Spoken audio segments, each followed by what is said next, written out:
He lived by the streets. I was making more money outside of school than in school. And nearly died by them.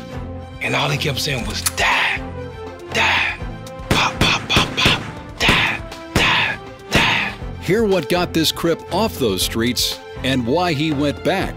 All I can do is look up in the sky. Lord, I don't want to die. Plus, from the Potter's house to our house, Serita Jakes joins us live.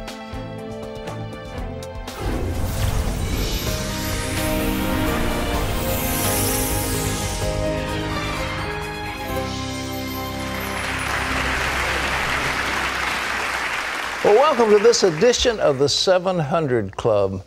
And Terry, it's nice to see you. Thank you. I want to ask you a question. Have you ever stayed up at night wondering about the plight of shepherds in America? Do we have them? Oh, yes, the government has located them. I see. And guess what we need to do for every shepherd? I'm afraid to ask. Well, just give it a shot. Oh, insure their sheep. I don't know. That would probably be the next thing. Each one has got to have his own personal satellite phone, a cell phone, and what else has he got to have? Each shepherd, I mean, this is the United States. This is the government? The government of the United States, located in Washington, D.C., has decided it wants to extend its long arm over the welfare of shepherds out in the plains of Nevada or wherever they are. And wherever each they one, are in America. you mandated the people who they work for have got to give them a cell phone. Whew. Is that what we're going to talk about today? Crazy regulations? How much do you think it costs every year, the regulations that those suckers put on top of us? I have no idea. Give it a wild guess. Wild. Even wilder. 500 million? Oh, come on. Billion? Oh, Terry, get wild. Oh, $1 trillion. You're getting close. Keep going. No way. $1.75 trillion a year. That's what regulations cost this country, including buying cell phones for shepherds. Terry? So who are these people who are costing us all this money? Well, they're federal regulators, and they're putting new regulations apparently on everything from the financial industry to products you find in your home, even the shepherds in your neighborhood. Paul Strand has the story. Critics like Texas Republican Senator Kay Bailey Hutchison say America is so overregulated now that it threatens to kill almost 11.5 million jobs in the private sector.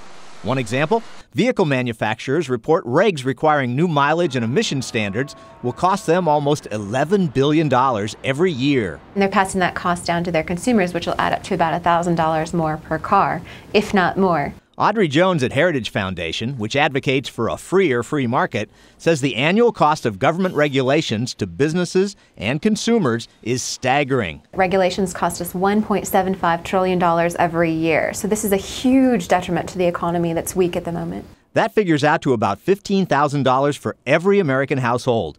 And with all the new regulations coming out this year, the cost countrywide will be more like $2.8 trillion.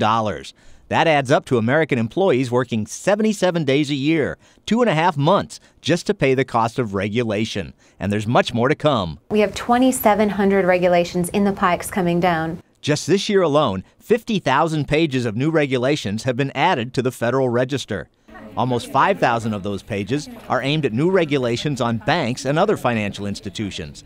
One frustrated banker says it takes 20% more employees to deal with all the paperwork to comply with regulations than it does to work on loans. In fact, the financial industry will have to spend almost 318,000 hours of staffers' time to comply with just 3 new regulations in the Dodd-Frank Financial Reform Bill. And it seems nothing escapes the regulators' touch. The Labor Department has even issued new regs for the tiny industry of goat herding. They've set rules for such things as goat herders' sleeping quarters, lighting, bathing, and food storage. Did you know every goat herder has to have a cell phone? Did you see that? And 3 square meals a day. Jones says some regulations just make life ridiculous. Miniature horses are now service animals, so restaurants and airplanes have to allow mini horses on. And while most of the economy suffers, there's one booming sector for sure, the regulatory agencies. In the last 3 years, their budgets have gone up 16%. There are so many regulators now, if they were all combined into one private company, they'd be the third largest in the U.S., as big as Ford, Boeing, Disney, and McDonald's all combined. Paul Strand, CBN News, Washington. There was a story about a man named Gulliver who came in the land of the Lilliputians, and all these little people kept putting things around him so he couldn't sit up. And that's what's happening. The Lilliputians are going after this great giant that's the American industry.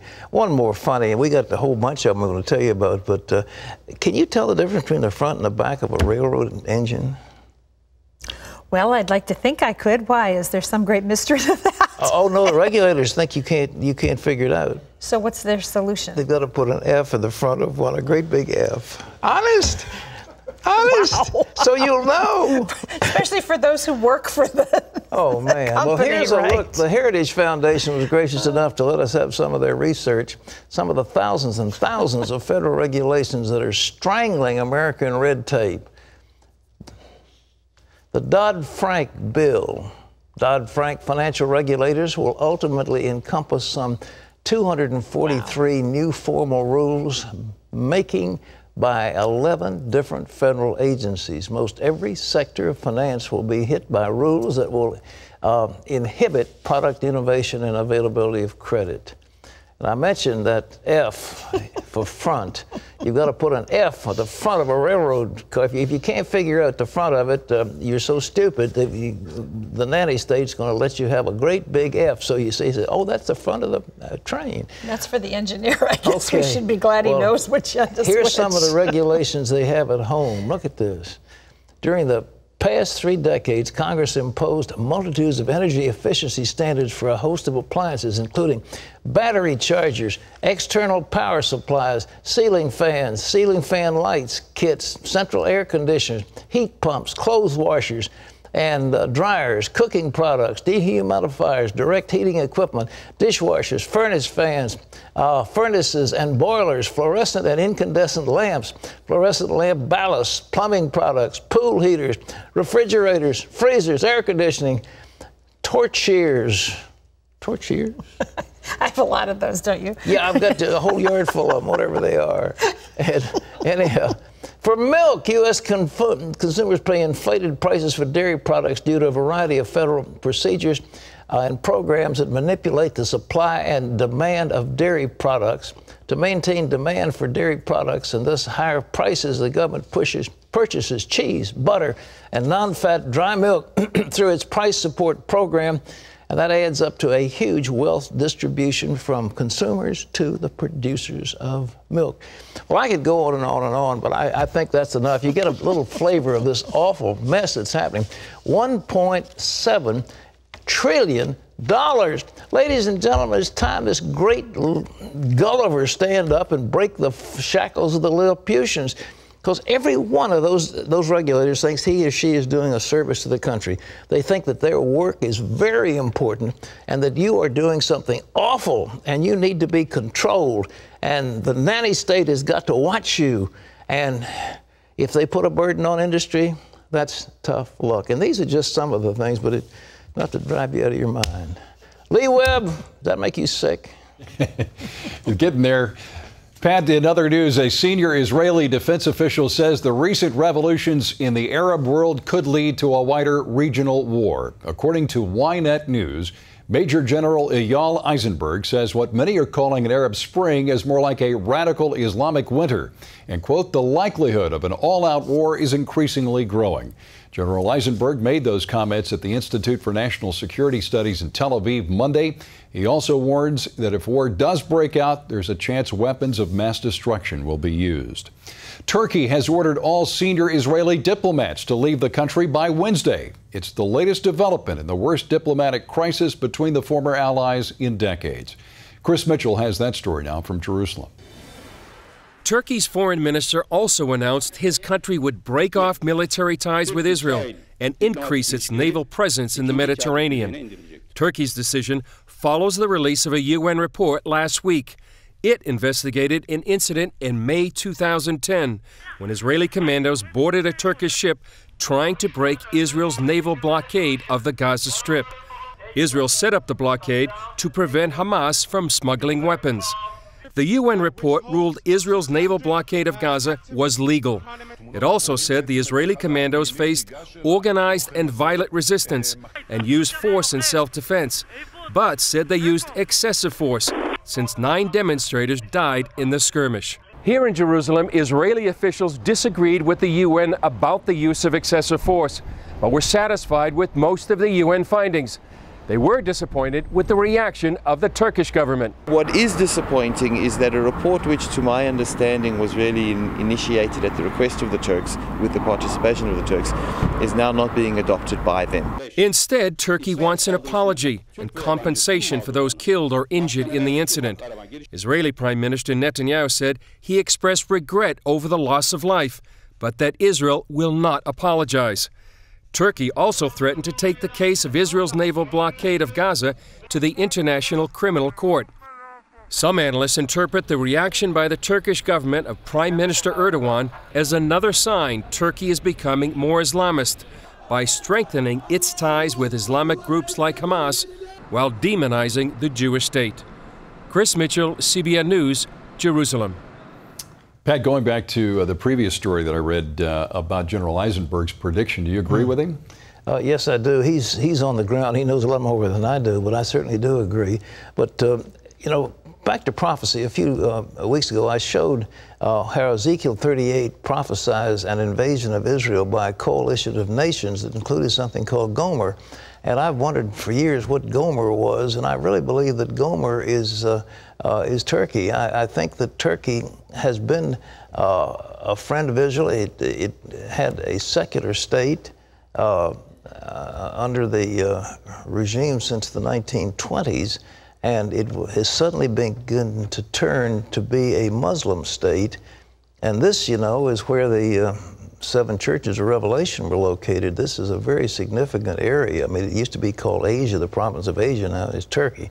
But that seems to be that the Turks are going to be allied with the Russians, the Iranians, and others against Israel. And this is another building block, if you will, in this final battle that's coming when this coalition comes against Israel. So look at your Bible, look at your headlines, and they begin to coalesce very quickly. Lee?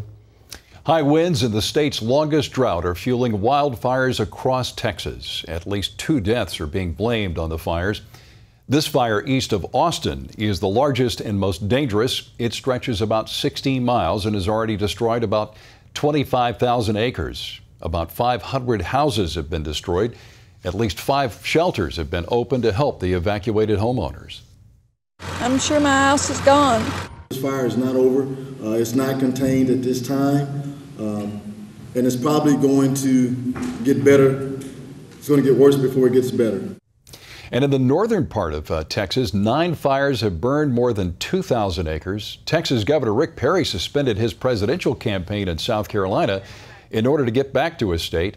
Firefighters say there are at least 63 fires across the Lone Star State, Pat. Dallas and Houston are just baking in hideously hot temperature. They've had day after day after day after day of temperatures and over 100 degrees. Dallas was showing 105, 106, same thing in Houston. And that whole great state has just been baking. It desperately needs rain. So I would ask, pray for Texas. There's so many wonderful people in that state, and it's been a beacon in terms of job creation for the nation. It's been very significant, and they need God's intervention. They need rain, and it's going to hurt this nation if those droughts continue in that great state. Lee? Pat, Australia's history books will no longer use the birth of Christ as a reference point for dates. The government has introduced a new curriculum that replaces the terms BC and AD with neutral, non-religious language. BC, of course, means before Christ. AD translates from Latin to the year of our Lord. Now, Australia's textbooks will use the politically correct BCE and CE, meaning before Common Era and Common Era. The terms are popular in academic and scientific publications. The Archbishop of Sydney condemns the move. Bishop Peter Jensen calls it an intellectually absurd attempt to write Christ out of human history. Pat? I'm shocked. You know, Australia was on the path to real blessing and prosperity, and this is going to set them back a long way. I must say this comes from our Jewish friends who have used that term BCE a long time, before the Common Era, rather than saying before Christ. But all history has been divided for lo these many years from the birth of Christ on.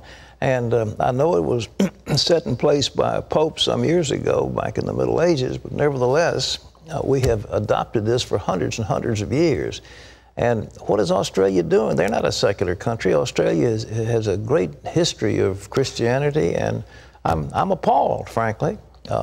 Maybe those Aussies will get it right. There's some good people down there. Maybe they'll vote, whoever they have to vote out of office, they'll vote out of office and make this right. You have to hope so. Well, I do hope so. We were talking about Texas a little bit earlier. We're actually going to take you to the Lone Star State, home of the Dallas Cowboys, the Texas Rangers, and half of all the new jobs created last year in the United States. In Texas, we understand that pumping government money out doesn't create jobs. What creates jobs is the private sector. Find out what's behind the Texas miracle when we come back. Got a question for Pat? Send us yours now on CBN.com. We'll bring it online with your questions from our live chat room later on today's 700 Club. Hi there, neighbor. Pat Boone here from my good friends at Swiss America, the company that makes retirement dreams come true with gold. A lot of folks are shifting a portion of their retirement funds into a new precious metals IRA with Swiss America. And since 2004, these IRAs are up in value over 150%. I've been a very satisfied client of Swiss America for many years now because they believe in honesty, fair prices, and superior service. It's time to put your financial future on a gold standard right now. I own gold because it's a hedge of protection for my family. Even my grandkids can see that our paper money is becoming less valuable every day. So call or visit Swiss America now. Ask for the Pat Boone free DVD and gold IRA kit. Get the best education you can on gold, the best asset to own during these uncertain times. Call or visit online now. When you look in the mirror, can you imagine erasing years of aging? That's what I used to look like. Lifestyle Lift takes only about an hour. See the difference immediately. I'm Linda. I'm 70 years old. Can you believe it? Call now for a free information kit. It's quick, affordable, and takes only about an hour. Lifestyle Lift, a breakthrough medical procedure that helps remove wrinkles, frown lines, and sagging skin. Call now for a free information kit. Consultations are free. Call Lifestyle Lift today. Tomorrow. You've heard about the terrible twos. How about the terrible teens? Dr. Kevin Lehman shares his 5-day plan to transform your teenager without losing your mind. Plus, from healings. He was running up and down, jumping for joy. To raising the dead. 1 minute they were mourning, the next minute they couldn't believe this. She was standing there. The extraordinary life of one ordinary farmer on tomorrow's 700 Club. Well, in the news, I might point out the Swiss are concerned about the fact that their dollar has almost gotten, their franc has gotten parity with the euro, which is just about a 40% increase over what they should have in the parity of their money. And so the Swiss have said, look, we're going to buy all the currency we can get in order to make sure that the Swiss franc stays invaluable. Why have people wanted the Swiss franc? Well, it's very simple. They consider it's backed by gold. And gold was selling, it went up to $1,900, went back down, and now it's almost back up to $1,900 an ounce. So the Swiss are saying, we're going to buy, they have almost $300 billion worth of other currencies to protect their franc, because the franc has gotten so expensive that the Swiss manufacturers can't compete because their currency is so expensive. And so they say, we've got to bring it down. And so can you imagine a country where the currency is so good that they have to fight to keep it down, whereas the United States, our dollar is getting so bad that people are trying to fight to get out of it. Well, now that Governor Rick Perry is running for president, and is leading in the polls, I might add. The Texas economy is in the national spotlight. It's prospering while much of the country is still sputtering. Jennifer Wishon recently visited the Lone Star State to take a closer look at its economic success.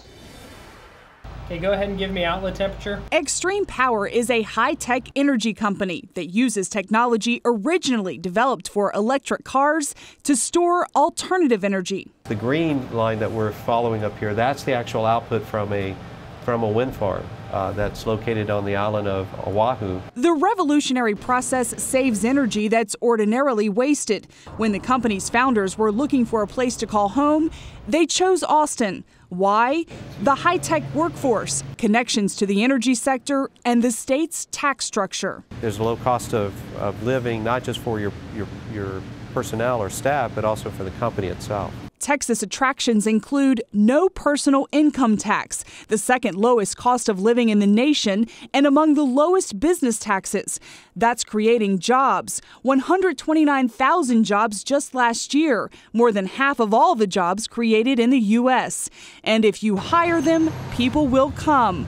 Over the last decade, Texas's population has grown by more than 20%. We're really benefiting from a lot of immigration from other high-tax, high-regulation states. Like California, it's one of the most expensive places to live in the U.S., puts an income tax of more than 10% on its highest earners, and has among the highest corporate income taxes. While Texas added jobs last year, California lost more than 100,000. If everything's bigger in Texas, including the number of jobs created, Governor Rick Perry says it's because the size of the Lone Star State's government has remained relatively small. In Texas, we understand that pumping government money out doesn't create jobs. What creates jobs is the private sector. Your critics will say that while Texas has created a lot of jobs, too many of them are low-wage jobs, and your workforce is less educated than the workforces of other states. Is that a fair criticism? Is that a problem? The key for me is when you see high-tech companies moving into the state of Texas, and they are. High-tech companies are looking and coming. You got companies like Facebook and PayPal and eBay that are adding jobs to the state of Texas. If they were concerned about the workforce, they wouldn't be coming here. More than 50 Fortune 500 companies have a presence in Texas. Many are oil companies, a built-in resource that tends to insulate the state's economy. But what's behind the new growth? Many economists credit the way Texas taxes. As economists, we generally believe that consumption taxes are more efficient than income taxes. And so Texas raises most of its revenue through two forms, either the property tax or the consumption and sales tax. Laura Murillo runs the Houston Hispanic Chamber of Commerce, the largest Hispanic chamber in the U.S. When the national economy started to tank, she says Texas became a business destination. Traditionally, they'd gone to Los Angeles or Miami, and Houston was third on their list of places to go to invest national or corporate dollars. But then that model changed because LA and Miami were both having serious economic issues, and suddenly Houston appeared as the place to go. What are some of the challenges facing particularly your members? Well, some of the challenges include access to capital. Because of a lot of the regulations that have come about, it is much more challenging, much more difficult for you to obtain loans and lines of credit. And you're talking about federal regulations? Federal regulations. Like all states, Texas faces challenges: an expected future budget shortfall, unfunded pension plans for state and local employees, and a high number of low-wage, uneducated workers. Although its unemployment rate of 8.4% is below the national average, it's still high. And as Governor Perry touts the Texas story on the national stage, he's drawing plenty of critics. It seems silly for Perry to take credit for the state's performance one way or another, writes Annie Lowry for Slate. Economies are complicated. Trends take years and even decades to come into effect. Governors are not omnipotent. Perry is the longest-serving governor in Texas history, and whether you think he's helped the state's economy or not, he's not going to stop making the point that Texas is wide open for business. Jennifer Wishon, CBN News, Texas. You know, in certain states, certain areas, if a person succeeds, people begin to cut him down and criticize him and try to tear him down to their level. I mean, it happens over and over again. Whereas in Texas, if somebody succeeds, everybody applauds and says, well, he's a good old boy, he's made it big, and we just hope the rest of us get the same way. I mean, it's a totally different mindset. It's a mindset of can do, it's a mindset of help the entrepreneur. And it's not just low taxes, but low taxes don't hurt, and the fact that they've had all that oil and gas doesn't hurt either. I mean, they have, you know, a lot of money coming in. Well, and it's a good thing for someone. I don't know how he'll fare in all of that, but to have had the experience when you're running for a national position of governing such a large, productive state. I really believe the only qualification for running for president is that you managed a big city, you know, a big one like New York or LA or something, or you were in charge of a large state. Look at Ronald Reagan, for example. He was a terrific president, but he managed California. I mean, he was, you know, the chief executive. And I think the voters sort of feel the same way. We have somebody in office right now that has no experience at all, and they just mistake after mistake after mistake because he's never had the experience. Whereas you get somebody that's experienced, it will make a huge difference. You wouldn't hire somebody to run General Electric who never had any business experience at all. Nobody would do that. It would be insanity. But we'll put somebody in charge of America with no experience. Not wise. So I think the voters this time are going to look at it differently, and they're going to look for experience. And there are a number of people who are running for office right now who are experienced. Terry? Well, coming up, the war for the streets almost claims another life. It was like the 4th of July. Bullets flying everywhere. Pop, pop, pop, pop. I was left for dead. All I can do is look up in the sky. Lord, I don't want to die. Hear how this Crip left the gang life and lived to tell about it. That's next.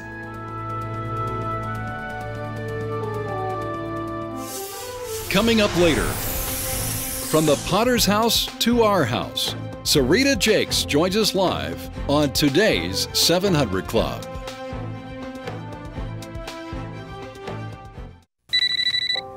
Hello? Hey, handsome. The McCann twins for Consumer Cellular. Where are you? On the streets. I got a new cell phone from Consumer Cellular. They're all the same. Not true. They're complicated, but expensive, long-term contracts, cancellation fees. My plan is just $10 a month. $10 a month? I didn't have to sign a contract. There are no cancellation fees, and I even got a free phone. And when were you going to tell me about this? Call or go to consumercellulartv.com now for no contract plan starting at $10 a month, a free phone, and a 30-day risk-free money-back guarantee. Shipping is free. Let's call and get your free phone. Consumer Cellular is the exclusive wireless provider for AARP members who get special benefits and discounts. My first call. Hello? Hey, ugly. Call 1-800-368-6425 or log on to consumercellulartv.com. When you look in the mirror, can you imagine erasing years of aging? That's what I used to look like. Lifestyle Lift takes only about an hour. See the difference immediately. I'm Linda. I'm 70 years old. Can you believe it? Call now for a free information kit. It's quick, affordable, and takes only about an hour. Lifestyle Lift, a breakthrough medical procedure that helps remove wrinkles, frown lines, and sagging skin. Call now for a free information kit. Consultations are free. Call Lifestyle Lift today. To see this week's most viewed stories, go to cbn.com.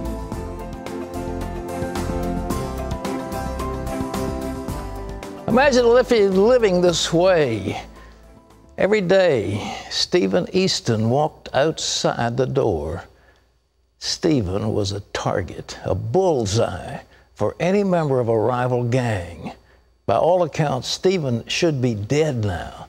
especially after he was shot multiple times and left bleeding in the streets. It was like the 4th of July. Bullets flying everywhere, pop, pop, pop, pop. And I ended up in the street after I was on the steps of the store. I was left for dead. All I can do is look up in the sky. Lord, I don't want to die.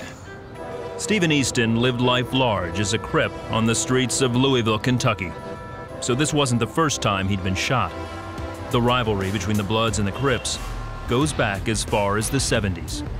I look back, it was a guy with a gun behind me, was a blood.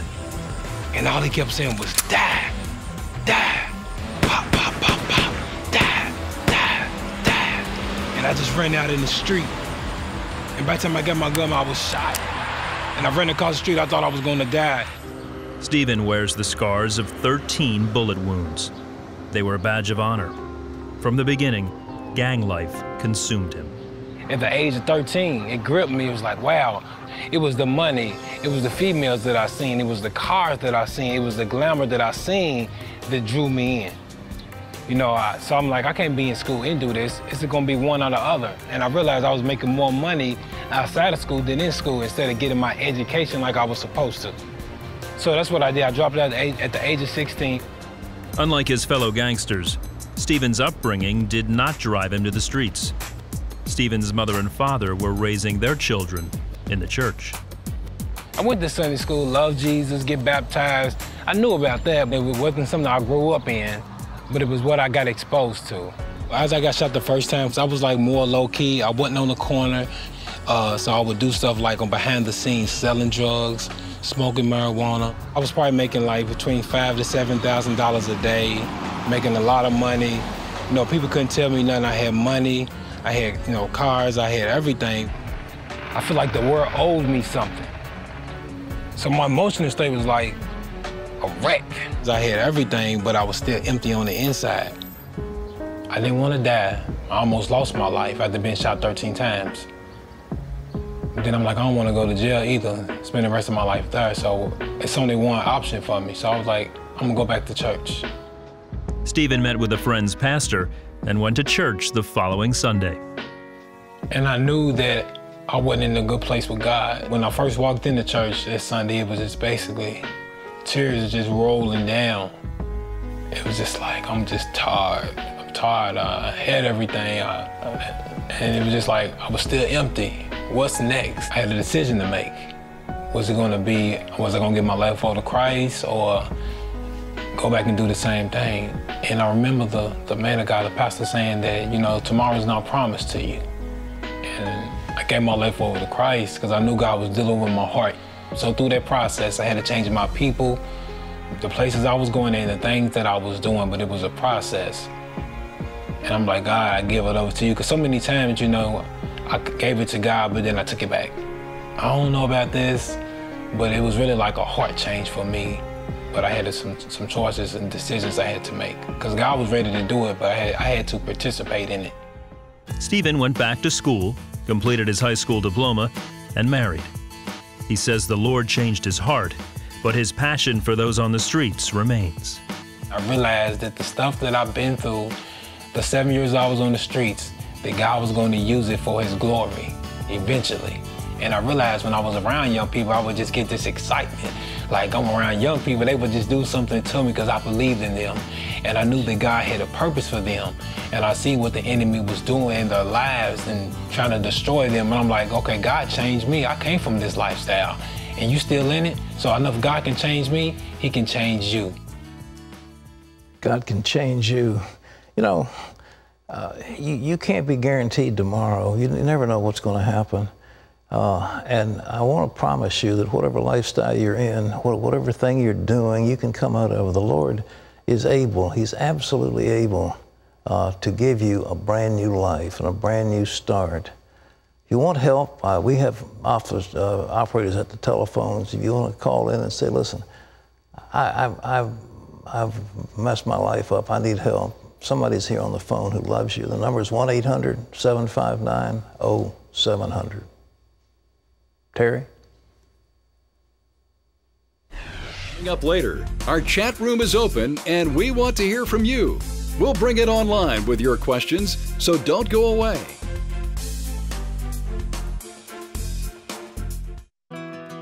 Hi, I'm Terry Mewson. At CBN, we're here to pray for you all year long. But each autumn, the entire staff of CBN sets aside a special week of prayer to pray for your needs. We care about you and the things that are happening in your life. No matter how big or small your requests, we want to pray for you. Please mail your prayer request today. It's our privilege to pray for you.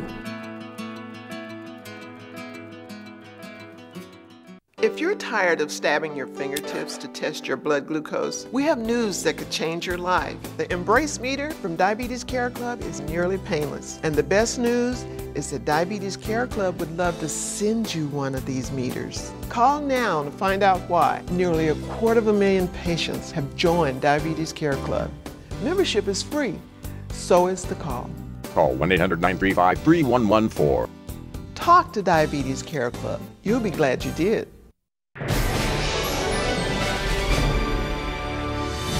And welcome back to the 700 Club. Tropical Storm Lee brought torrential rains and violent winds to the southeastern part of this country this weekend. The slow-moving storm dumped record amounts of rain, causing massive flooding in Georgia and beyond. The storm spawned several tornadoes in Georgia and Alabama. 3 twisters touched down near Atlanta. Hundreds of homes were damaged, and what's left of the storm is now heading north, where residents are still cleaning up from Hurricane Irene. Helicopters bringing aid to communities isolated by the recent typhoon in Japan. They're distributing food and medicine to areas police and firefighters can't access. Soldiers are working to clear roads in central Japan, but for now, many communities are having to fend for themselves. The helicopter aid is going to the hardest hit areas first. The typhoon was Japan's worst in 7 years. The storm being blamed for at least 37 deaths. 54 people are still missing. And you can always get the latest from CBN News by going to our website at cbnnews.com. Pat and Terry will be back with more of the 700 Club after this. Attention those on Medicare with diabetes. You may be eligible for an upgraded meter. If you're tired of stabbing your fingertips to test your blood glucose, we have news that could change your life. If you're on Medicare with diabetes, then you need to know there's an alternative method for checking your blood glucose every day. You don't need to stab your fingertips anymore. The Embrace meter from Diabetes Care Club is easier to use and nearly painless. And the best news is that Diabetes Care Club would love to send you one of these meters. This method hurts less, and because you can see and hear your results, it may be easier to understand. Your blood glucose reading is 89. Call now to find out why. Nearly 250,000 patients have joined Diabetes Care Club. Membership is free, so is the call. Call 1-800-445-3014. Talk to Diabetes Care Club. You'll be glad you did. It's our 50th celebration, and you're invited. It's free concerts all day long, plus family fun, studio tours, and fireworks. Go to cbn.com/50 for details.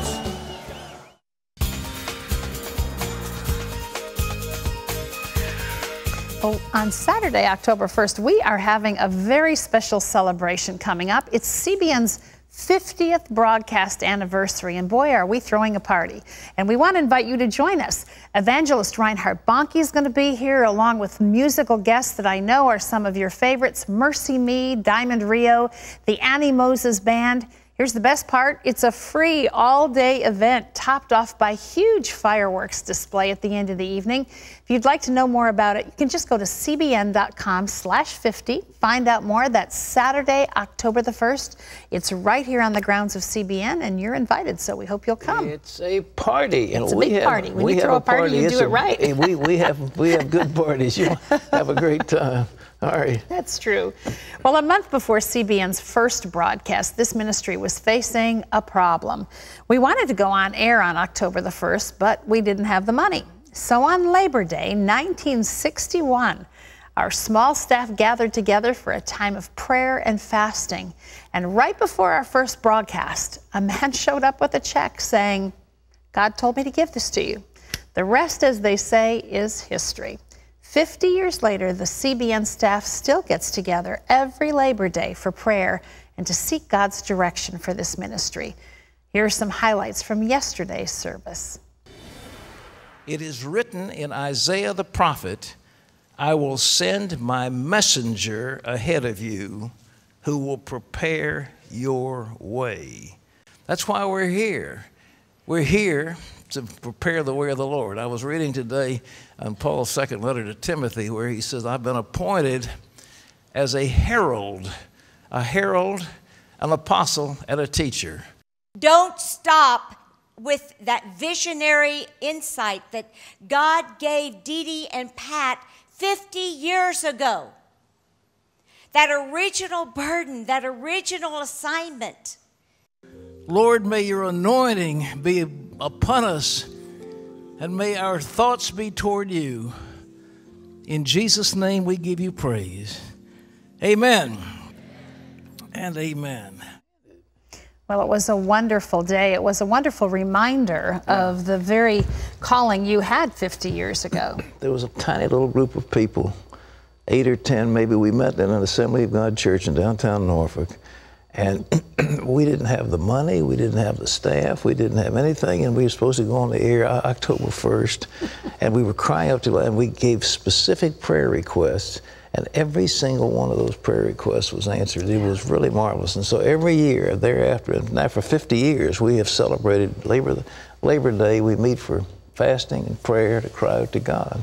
And the Lord, so far, you know, one of the things that's great about having a situation like that where you don't have the things that you need is when it occurs, you know that God showed up and answered. There was no question about it. Okay. That's awesome. Well, we've got some questions for you today. This is from our chat room. This is Donna who says, one morning about 2:30, I came out of the bedroom and standing in my hall was this huge, totally black shadow. I have night lights where he was standing, but I could only see the outline of the lights behind him. I closed my eyes, and when I reopened them, he was gone. It scared me badly. What do you think, Pat, and what should I do if he appears again? I think that sounds like a demonic presence, and I think what you do is take authority over him in the name of Jesus. But obviously this fear comes into your heart. You see something like that, and you get scared. But what you say is, in the name of Jesus, Satan, I bind your power and the forces of evil, and I command you to leave and never come back. Speak, command, and remember, greater is he that is in you than he that is in the world. So Jesus is greater than that big black shadow that confronted you. Okay, this is a viewer who writes, my father died 6 months ago, and from that day on, we've been seeing bright spots in pictures that we take. Some websites call them orbs and say they're spirits. Do you think they could be spirits? I think you got a bad camera. I really do. I think you've got some light coming into your camera that's causing that. I hate to make fun of something like that, but I just don't believe that's some spiritual being. But I really would have your camera checked, and if the camera checks out okay, then do the same thing I told you about the other one. Rebuke this thing and bind it. But don't be looking. Your father's not coming back to show up in your pictures. It just doesn't work that way. This is Karen who asks, what does the Bible mean when it says, quote, what is bound on earth is bound in heaven, and what is loosed on earth is loosed in heaven? He's talking about regulations. And, you know, in the Jewish tradition, the rabbis would bind certain regulations, like you've got to eat such and such a thing, or you can only walk so many steps on Sabbath, etc. They were bound.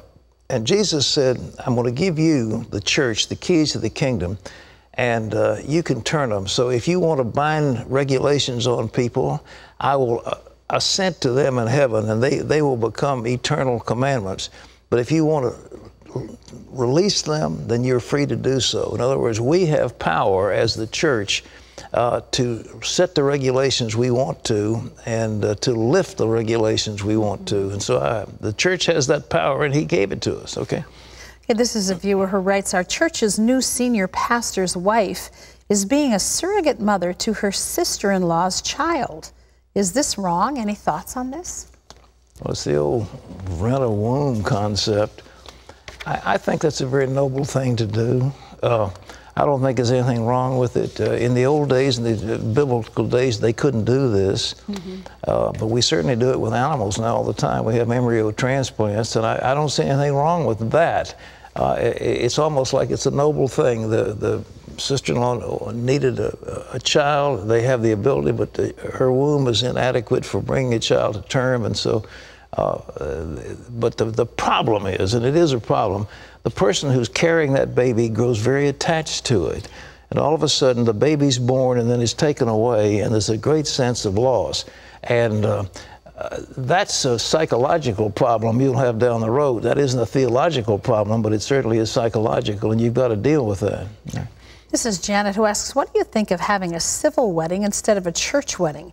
Is it okay for Christians to just get married before a judge instead of a pastor? The question is, do you make pledges before God? Are you saying before God, I take you as my wife or my husband to have and to hold till death do us part, and we're going to be together until death do us part?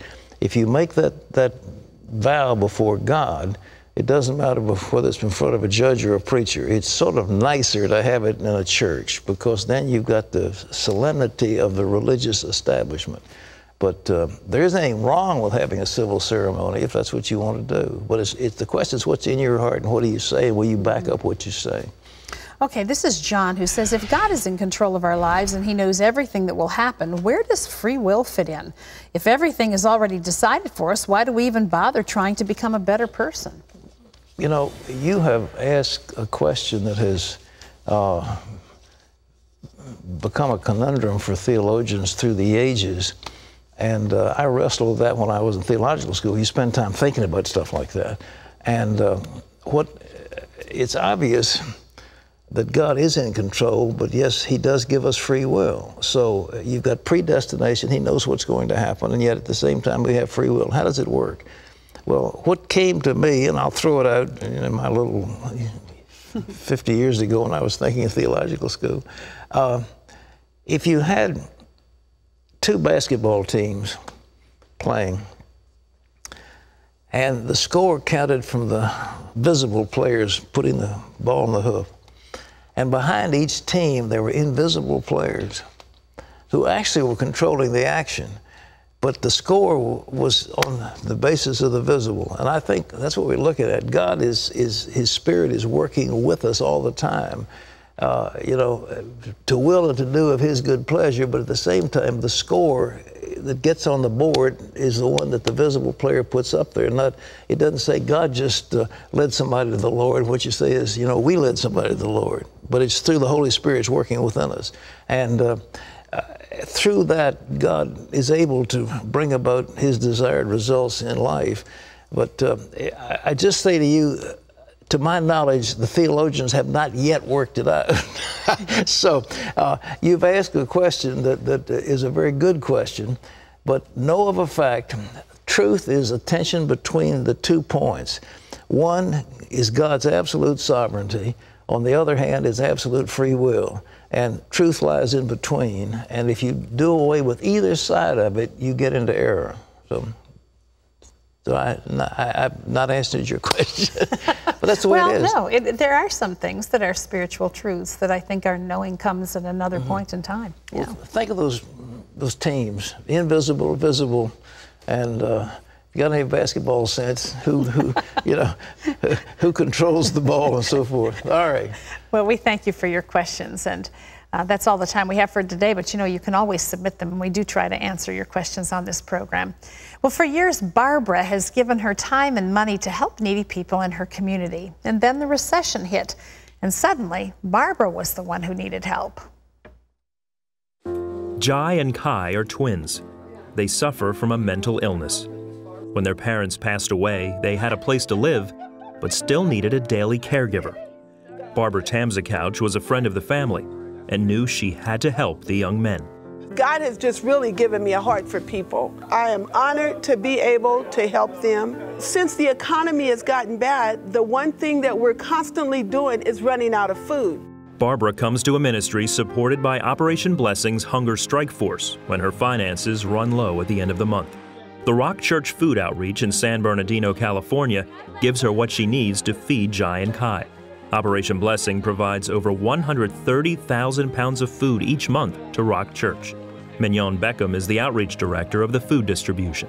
The 1,650 to 1,700 families a week that we feed that couldn't happen without Operation Blessing. I learned about the Rock and now Operation Blessing. God bless you guys. I'm telling you, it puts food on the table. When things seem to be getting really, really, really low, God steps in right on time. I just want you guys to know I'm grateful. I'm very grateful to this. Barbara, you're helping people like her all across the United States of America. And can I say there's probably never been a time, in recent years anyway, where more people have been in deeper needs. So it's really significant. Operation Blessing is there on the scene. And when you join the 700 Club, a portion of every gift that you give goes into the work of Operation Blessing and all the outreaches here at CBN. So I want to ask you today, would you consider joining the 700 Club if you haven't yet joined? Maybe you're a 700 Club member and you'd like to go up to a higher club level. There are all kinds of options that you can join at. Do something today to make a difference.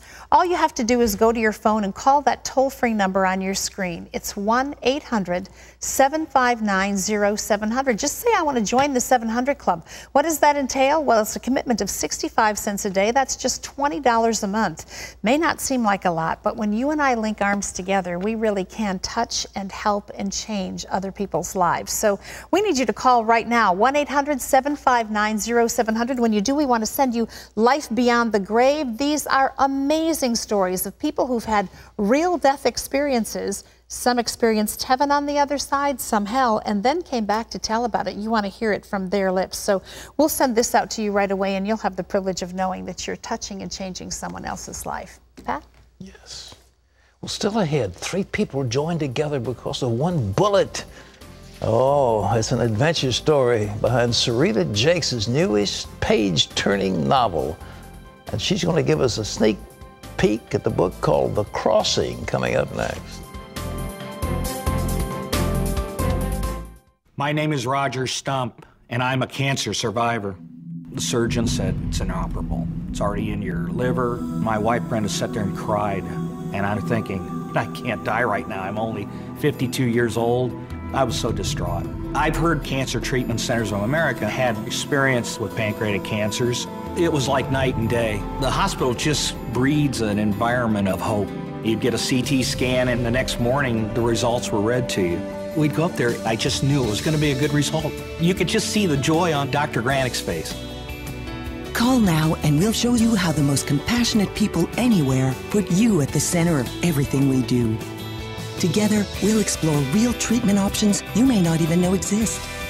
Cancer Treatment Centers of America is such a different place because they give you hope. I would strongly urge you to call them and get a second opinion.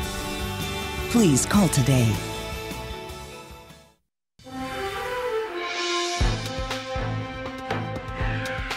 Well, as the wife of Bishop T.D. Jakes, Serita Jakes has been called the First Lady of Potter's House. She serves as the church's Director of Women's Ministries, where she helps literally thousands of people deal with their buried pain. And that's a problem that Serita knows all too well. Her latest book is called The Crossing. This is a novel about 3 high school students who have to deal with their own hidden pain. So please welcome Serita Jakes to the 700 Club. It's great to have you here. I'm honored to be here. What a writer. I know, what an imagination. Well, when you were a teenager, yes, you really did have some pain you had to deal with. Tell Absolutely. us about that. Well, when I was growing up, my eldest brother was shot and unexpectedly, and I had to watch my mother endure pain. And I also learned a lesson in forgiveness from my mother, because the same man that murdered him, she ministered to every single day while he was on his deathbed. So even though it's not in my book, it may be a reason that I'm so familiar with trauma. You know, in the role that God's put you in with your church, I mean, that you're a leader in dealing with all of the issues that people are confronted with in their lives. And Serita, whether people go through something as extreme as what your family went through or not, most people have pain. And most people aren't very good at dealing with it. What do you see that people do with unresolved crisis or pain? Well, I've found out that in Christendom, we are actually the last to actually ask for help, whether we're ashamed of the fact that we're not dealing with it. And we have such pressure on us to pretend that everything is okay and that we don't want to do anything that would reflect that God hasn't healed us. But in fact, God is healing us. It's a process. And so we deal with trauma often through our counseling department and then just one-on-one ministry. I know that in America, when we use the term post-traumatic stress syndrome, we usually think of men or women who've come back from a war situation. But you say that really people who've gone through trauma or crisis of any kind can deal with the same thing. Absolutely, and I found out that 45% of women that have been battered are suffering from post-traumatic stress disorders. 35% of children who have been abused are suffering from PTSD, and rape victims, 50% of them suffer from PTSD. And these stats reflect people that are in our congregation. So it would be remiss of us not to talk about it. So Serita, what do you tell these people who've gone through this kind of crisis? Oh, you know, the Word of God is the healer. And that's the ministry that we have to hurting people, that God is able. And so we hold on to that premise, and then we become testimonies, living testimonies of what God is able to do. You know, one of the biggest tragedies over the last few years, I think, in our country certainly was Katrina and the damage that was done down in the coastal states. I know your church has been involved in that. Tell me about what you're doing and helping with there. Our ministry, called Mega Care, is an organization that helps the downtrodden. And so during Katrina, we really put on our boots. We went into New Orleans, of course, but some of the people that were evacuated from New Orleans ended up in our ministry. So we had a store for them for their clothing and food needs. And then we went into the Dome, the actual civic center where they were housed, and we were able to find them affordable, lovely housing. And so when they left the Civic Center, we had a grand parade and walked them all the way from the Civic Center over into their new homes, and they were so grateful. And you know, we do international with the digging of wells in Kenya, and we're just all over the place. Right now we have a team in Somalia, so we go where the hurting are. Sometimes it's your own backyard, and sometimes it's the other side of the globe, right? Absolutely, absolutely. Making a difference. We really have the opportunity to do that. We want you to know that if you'd like to know more about Serita Jakes, what she's doing, what the church is doing, we have a special web-only exclusive. We'd love for you to see that. All you have to do is log on to cbn.com, click on the In the Green Room link, and we want you also to remember that her novel, which is wonderful, is called The Crossing. This is available in stores nationwide. Boy, God's using you on about 1 million fronts here. I know, I'm a busy bee, right? But it's all to the glory of God. Amen. Thank you for being with us. I'm glad to Great be to have you here. Thank the you Lord so bless much, you. Terry. Pat? Her husband, T.D. Jakes, one of the great ministers in the world, and we're just so glad that Serita could be with us. Well, that's all the time we have for today's show. Tomorrow, Dr. Kevin Lehman tells us how you can transform your teenager. Just 5 days. I'll believe it when I see it. But we leave you with these words from 1 John. This is real love. Not that we love God, but that He loved us and sent His Son as a sacrifice to take away our sins. See you tomorrow. Bye-bye. Here at CBN, we see amazing things happen when we stand together. That's why we want to say thank you to the thousands of you who recently pledged to join the 700 Club. Your monthly gift makes it possible to bring crucial help to those who need it most. You help heal the sick, feed the hungry, and preach the gospel across America and throughout the world. You've brought health and hope to people in desperate need. And changed their lives forever. When Kitty was abandoned by her parents, she went to live with her grandmother in the middle of a garbage dump. They ate scraps of food from the dump and tried not to get bitten by the rats. That's when you built them a new home and set up a small clothing business near the market for Kitty's grandmother. You rescued them from hunger and fear. So please, watch for this mailing and send in your pledge. This year, millions will know the love and saving power of Jesus Christ. And that only happens because you were there.